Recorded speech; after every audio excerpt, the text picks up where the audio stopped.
welcome to the deep dive. Today, we're doing something a bit different, shifting our perspective quite dramatically. We are. We're looking at a short piece about a dog named Luna.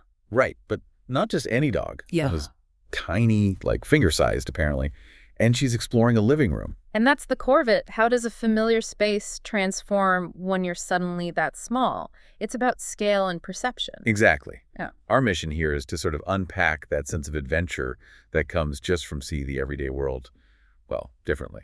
And what strikes me right away from the description is Luna herself. She's described as this tiny American Staffordshire Bull Terrier. Yeah, finger-sized? Finger-sized, yeah, but filled with this thrill. It says she's inherently adventurous. It's not about fear, is it? It's excitement, even being so vulnerable, size-wise. Precisely. It suggests this drive to explore is, fundamental, regardless of your physical stature. Pretty interesting. Totally. And then picture the living room from down there. It's not just a room anymore. No, it's colossal.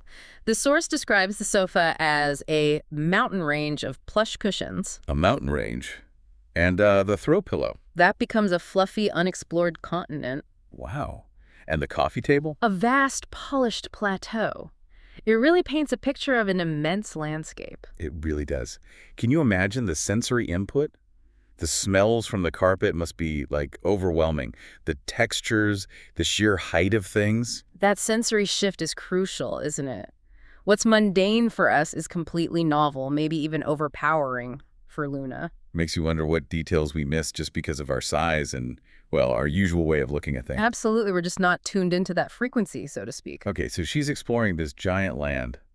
Mm-hmm. And then something happens, an unexpected encounter. Yeah, the vacuum robot. It bumps into her. Gently, the text says. Must have seemed enormous, though, this big disc rolling towards her. You'd think she'd be startled, maybe run away, but her reaction is, well, surprising. She sees an opportunity, right?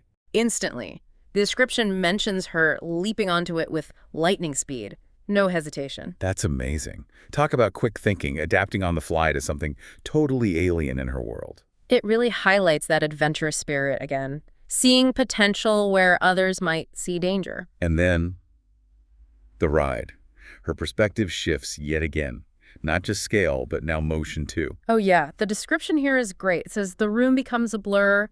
The sofa became a blur of cream and brown. The table legs flashed past like trees in a high-speed chase.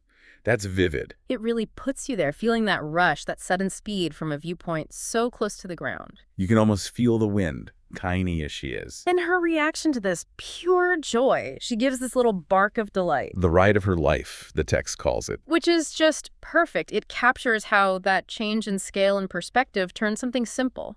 A robot vacuum crossing a room into this peak experience. A moment of pure, scaled-down adventure in the most familiar of places. So when we boil it down, the key takeaway here is pretty profound, I think.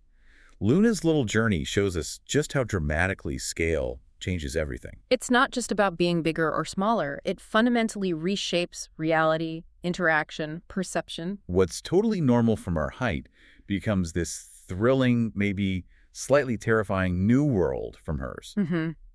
Familiarity just evaporates. Which leads to a thought, maybe for you listening, think about scale in your own life, perhaps metaphorically. Right. Where could a shift in perspective, looking at things from a radically different size or angle, reveal something unexpected? What are the familiar living rooms in your work or, your relationships that might actually hold hidden adventures? What new landscapes might open up if you just changed your viewpoint? Something to ponder.